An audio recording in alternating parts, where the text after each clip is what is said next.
Hello, my name is Anna Zovko, and welcome to the first episode of the FIP CPD Bites series about understanding and managing period pain, comprehensive self-care strategies and support.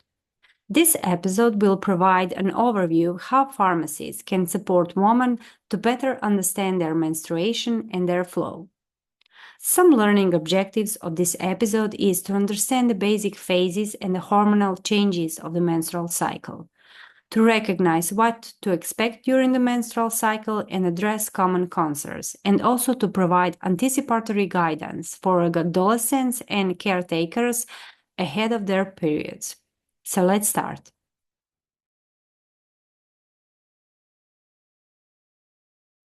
The reproductive system of a female, unlike men, shows regular cycle changes which are regarded as a periodic preparation for pregnancy and fertilization.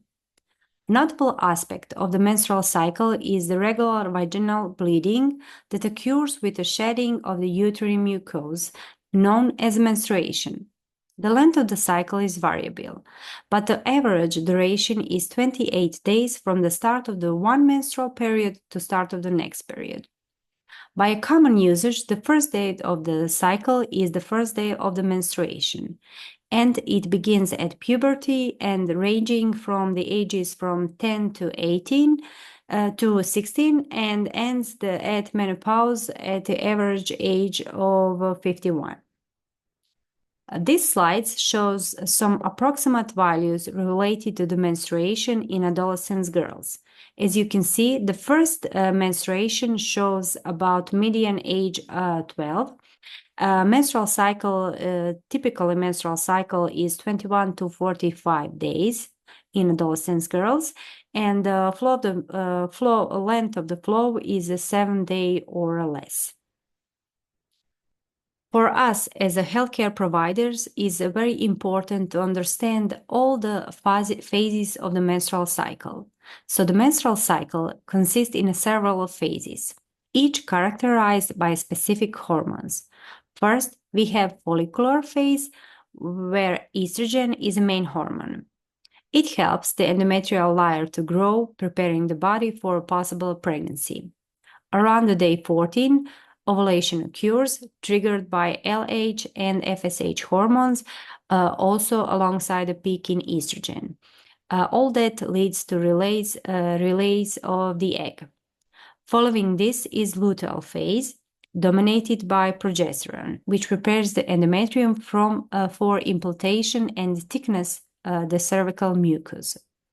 Finally, if pregnancy doesn't occur, hormone levels drop, leading to menstruation, which starts the cycle anew. So this graph in this slide shows the hormone fluctuation during the cycle, as I just explained.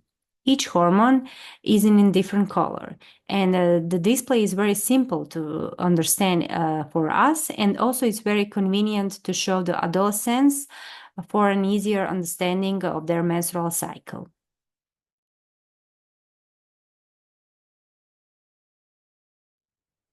As a pharmacist, we must recognize the signs of an irregular menstrual cycle. A typical cycle lasts between 21 and 35 days, so anything outside of this range might indicate an underlying issue.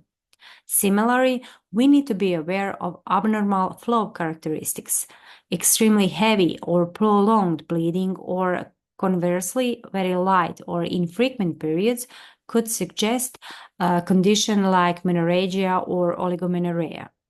We should also consider any associated symptoms, such as severe cramping, pelvic pain, unusual fatigue, which might point to condition like endometriosis or polycystic ovary syndrome.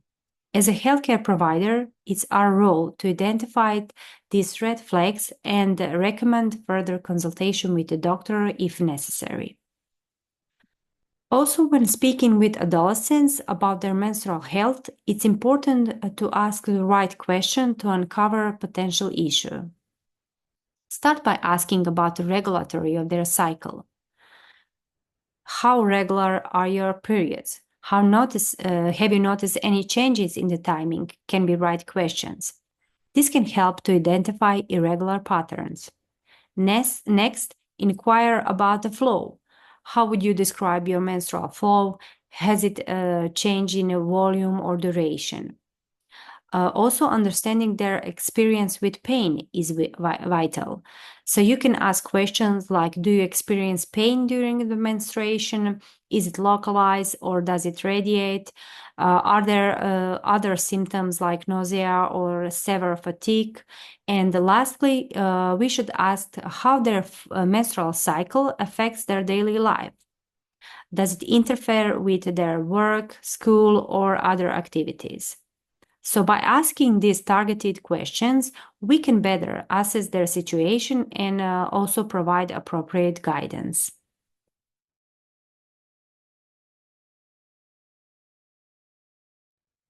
As a pharmacist, we have to recognize when patients need to be referred to a healthcare provider for further evaluation.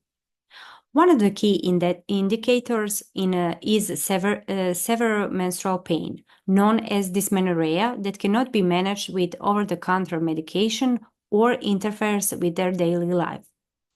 Abnormal uterine bleeding, such as excessively heavy periods, bleeding between periods, and prolonged periods, should also be referred further. Additionally, we need to be alert to significant cycle irregularities, as this can signal underlying conditions like polycystic ovary syndrome or thyroid disorders. Other red flags include delayed menarche, or in other words, if a young woman hasn't started menstruating by age 16, or if a woman experiences sudden amenorrhea for more than 3 months.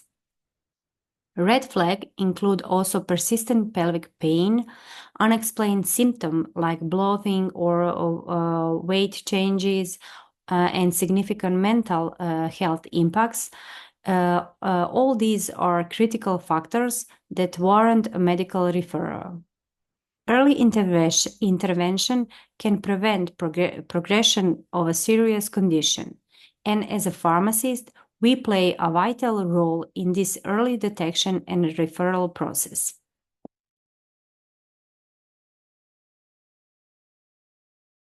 And in the end of this episode, these are some key to take away from an episode. It's crucial to understand all phases and hormonal changes of a menstrual cycle for guiding and supporting women. Understanding what means a normal menstrual cycle helps to identify irregularities and that may indicate underlying health issues. Pharmacists play a critical role in assessing menstrual health by asking appropriate questions and identifying red flags such as severe pain, abnormal bleeding, and significant cycle irregularities. Timely referral to healthcare providers ensure early interventions and better health outcomes for women. So check the rest of the series to learn more about how we can, as a healthcare providers, support and advise adolescents who are experiencing period, and more about pharmacological and non-pharmacological treatment of their period pain. Thank you for watching episode 1.